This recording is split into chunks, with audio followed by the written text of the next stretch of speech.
اعوذ باللہ من الشیطان الرجیم، بسم اللہ الرحمن الرحیم، الحمدللہ رب العالمین، وصلی اللہ علی سیدنا محمد وعلیہ الطیبین الطاہرین۔ ناظرین کرام، ایک بار پھر آپ کا استقبال ہے احکام اسلامی کی جدید سیریز میں، جس میں ہم احکامات کو رسالہ توضیح المسائل کے ساتھ آپ کے سامنے پیش کرنے کی سعادت حاصل کر رہے ہیں۔ ہمارا موضوع جو زیر بحث تھا وہ روزے کے قضاء اور کفارے کے احکام تھے۔ قضاء کے احکام گزر چکے اور کفارے کے احکام بھی بیان کیے۔ کچھ احکام جہاں صرف قضاء ہے، کفارہ نہیں ہے، ہم نے پچھلے ایپیسوڈ میں اشارہ کیا تھا، کچھ آج کے ایپیسوڈ میں آپ کے سامنے پیش کرنے کی کوشش کر رہے ہیں۔ اگر کوئی انسان روزے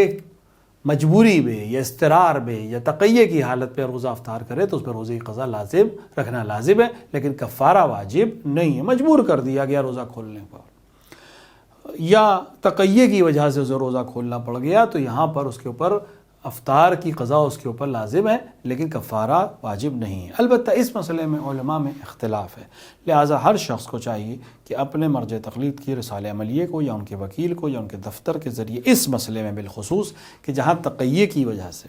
جہاں مجبوری کی وجہ سے، جہاں اضطرار کی وجہ سے اس نے روزے کو کھولا ہے قبل از وقت، وہاں قضا ہے یا نہیں اس کو دیکھ لے اور اس کے لحاظ سے عمل کرے۔ لیکن جو مشہور ہے وہ یہ ہے کہ اگر اس طرح کی حالت میں سے روزے کو قضا افطار کر لے تو قضا ہے۔ اگر روزہ دار پانی کے علاوہ کوئی چیز منہ میں ڈالے اور وہ بے اختیار پیٹ میں چلی جائے یا ناک میں پانی ڈالے اور وہ بے اختیار حلق کے نیچے اتر جائے تو اس پر قضا واجب نہیں ہے۔ پانی کے علاوہ کوئی چیز اس نے منہ میں ڈالی کہ وہ بھی تھوک دے گا، اور وہ یا ناک میں پانی ڈالے اور وہ بے اختیار حلق کے نیچے اتر جائے تو اس پر قضا واجب نہیں ہے۔ اسی طرح روزے دار کے لیے کچھ چیزیں ایسی ہیں کہ روزے دار کے لیے زیادہ کلیاں کرنا مکروہ ہے، بار بار کلی کرنا مکروہ ہے، اور کلی کے بعد لعاب دہن نگلنا چاہے تو بہتر ہے کہ پہلے 3 دفعہ لعاب کو تھوک دے، جیسے کلی کی۔ اب لعاب دہن ہے، چونکہ لعاب دہن یعنی تھوک کو نگلنے میں کوئی حرج روزے میں نہیں ہے، روزہ اس کا صحیح ہے، لیکن اگر کلی کری ہے تو فوراً لعاب کو نہ نگلے بلکہ 3 بار تھوک دے، پھر اگر اب لعاب کو آ رہا ہے اور وہ داخل بھی ہو رہا ہے گلے میں تو کوئی حرج نہیں ہے۔ اگر کسی شخص کو معلوم ہو یا اسے احتمال ہو کہ کلی کرنے سے بے اختیار پانی اس کے حلق میں چلا جائے گا تو ضروری ہے کہ کلی نہ کرے۔ اسے معلوم ہے کہ اگر میں کلی کروں گا تو پانی حلق میں چلا جائے گا، تو پھر اس کے لیے ضروری ہے کہ وہ کلی نہ کرے۔ اور اگر جانتا ہو کہ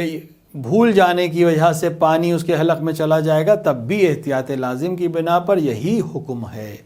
کہ وہ جانتا ہے کہ اگر میں ایسا کروں گا تو ہو سکتا ہے پانی اندر چلا جائے گا لے کے، تو پھر احتیاط یہ ہے کہ وہ انسان کلی نہ کرے اور اپنے روزے کو محفوظ رکھے۔ اگر کسی شخص کو شک ہو کہ مغرب ہو گئی ہے یا نہیں تو وہ روزہ افطار نہیں کر سکتا،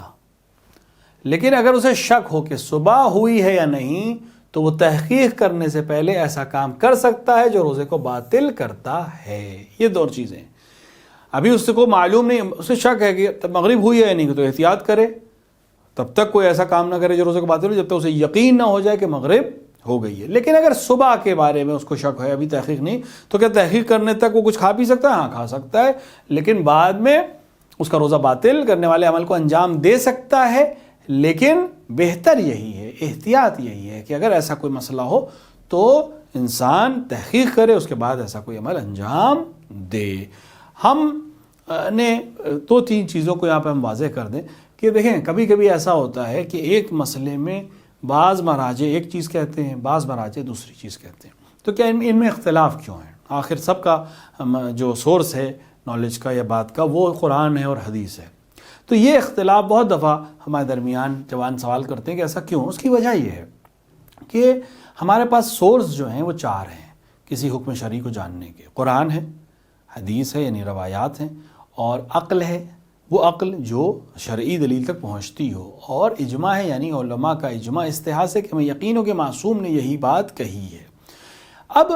انسان ایک روایت جب اس کے سامنے آتی ہے تو بعض کے نزدیک اس کی سلسلہ سند صحیح ہوتی ہے، یعنی وہ راوی جنہوں نے بیان کیا ان کو وہ قبول کرتا ہے اور ان کی بات کے اوپر یقین رکھتا ہے اور فتویٰ دے سکتا ہے۔ بعض کے نزدیک وہ سلسلہ سند مضبوط نہیں ہوتا، تو ہر عالم کا ایک کرائٹیریا ہوتا ہے، روایات کو، راویوں کو وہ اپنے کرائٹیریا کے لحاظ سے جانچتا ہے، پرکھتا ہے، پھر عمل کرتا ہے۔ وہ ہر جگہ یہی اسی صورت میں عمل کرے گا، ہر فتوے میں اسی طرح سے عمل کرے گا۔ تو بہت امکان ہے ایک روایت آئی، ایک مرجع کے نزدیک وہ روایت صحیح ہے، دوسرے مرجع کے نزدیک وہ روایت صحیح نہیں ہے، لہٰذا ایک مرجع جس کے لیے روایت صحیح ہے وہ اس پر حکم کرے گا، دوسرا اس کے اوپر حکم نہیں کرے گا۔ اسی لیے بعض مسائل میں اختلاف آتا ہے۔ لہٰذا ہم نے جتنے بھی مسائل بیان کیے جہاں احتیاط کا حکم ہے یا احتیاط مستحب کا حکم ہے یا مثلاً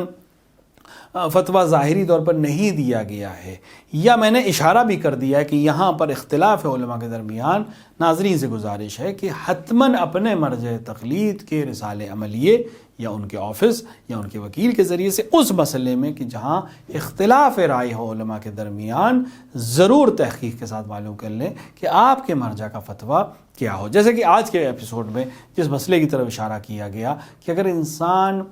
مجبوری کے عالم میں یا تقیے کے عالم میں یا اضطرار کے عالم میں، ایمرجنسی کے عالم میں روزے کو افطار کرتا ہے تو کیا اس پر قضا ہے یا نہیں، اس پر علماء میں اختلاف ہے۔ لہٰذا اپنے اپنے مرجع سے اور ان کے وکیل سے یا ان کے دفتر سے یا آج کے دور میں سوشل میڈیا میں ان کے سائٹ کے ذریعے سے